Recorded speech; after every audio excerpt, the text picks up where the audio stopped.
Hello दोस्तों, स्वागत है आप सबका एक बार फिर हमारे चैनल पर। बात करने वाले इस वीडियो में राजस्थान सरकार वित्त विभाग के नियम 5 अगस्त 2023 के महत्वपूर्ण अपडेट्स की, और इसमें हम बात करने वाले ओपीएस को लेकर अपडेट्स की।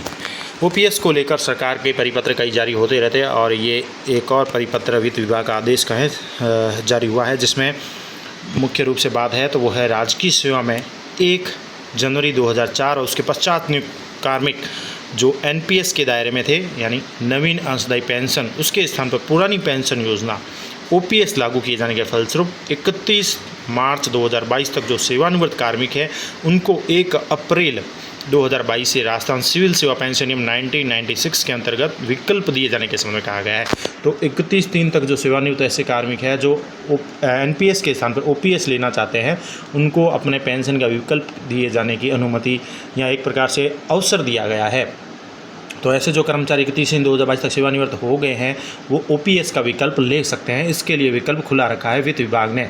तो इसमें कहा गया है, वो भी देख लेते हैं कि 1/1/2004 और उसके पश्चात नियुक्त कार्मिकों पर नवीन अंशदायी पेंशन योजना के स्थान पर पुरानी पेंशन योजना लागू किए जाने के लिए राजस्थान सिविल सेवा नियम 1996 में संशोधन की अधिसूचना जो है 19/5/2022 को, और राजस्थान सिविल सेवा अंशदायी पेंशन नियम 2005 को निरस्त किए जाने की अधिसूचना भी 2022 दिनांक 19/5 को जारी की गई, और जो प्रभावी हुई है यानी ओपीएस 1 अप्रैल 2022 से प्रभावी है। अधिसूचना 19/5/2022 के प्रावधान के अनुसार 31/3/2022 यानी कि 31 मार्च 2022 तक सेवानिवृत्त कार्मिकों को भी एनपीएस के अंतर्गत प्राप्त पूर्ण राशि, यानी एनपीएस के अंदर जो सेवानिवृत्त है उनको पूर्ण जो राशि प्राप्त हुई है मैं ब्याज के जो जीपीएफ की तत्समय प्रचलित ब्याज दर के समान होगी। यानी ऐसे कार्मिक जो सेवानिवृत्त हुए हैं एनपीएस के अंतर्गत अब प्राप्त पूर्ण राशि को ब्याज सहित उनको जीपीएफ की तत्समय ब्याज दर जो भी प्रचलित है उस समान होगी, और जमा करवाए जाने की शर्त पर, यानी उनको जमा करानी है। कुल मिलाकर जो सेवानिवृत्त कार्मिक है उनको एनपीएस के अंतर्गत जो प्राप्त पूर्ण राशि है ब्याज सहित और जीपीएफ की जो ब्याज दर थी उसके अकॉर्डिंग जमा कराए जाने की शर्त पर सिविल सेवा पेंशन नियम 1996 के नियमानुसार लाभ दिया जाएगा प्रावधान किया गया है। यानी उनको ओपीएस का लाभ मिल जाएगा अगर वो ये करते हैं तो। परंतु उक्त अधिसूचना पूर्ण राशि जमा करवाने की अंतिम तिथि का कोई उल्लेख नहीं है।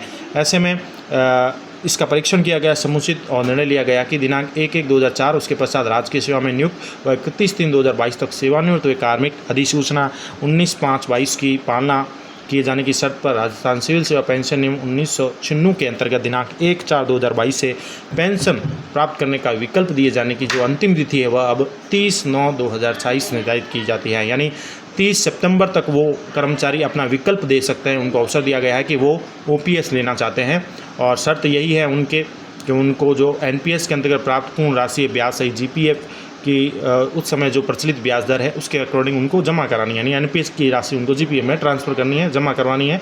और ये विकल्प देने की तिथि इन्होंने निर्धारित की है 30/9/2028। उक्त तिथि के पश्चात यह विकल्प उपलब्ध नहीं होगा। तो ये ओपीएस को लेकर निर्णय है। तो जो कर्मचारी है इस दायरे में आ रहे हैं वो ध्यान रखें और अपना समय पर विकल्प देकर ओपीएस का लाभ ले सकते हैं। धन्यवाद।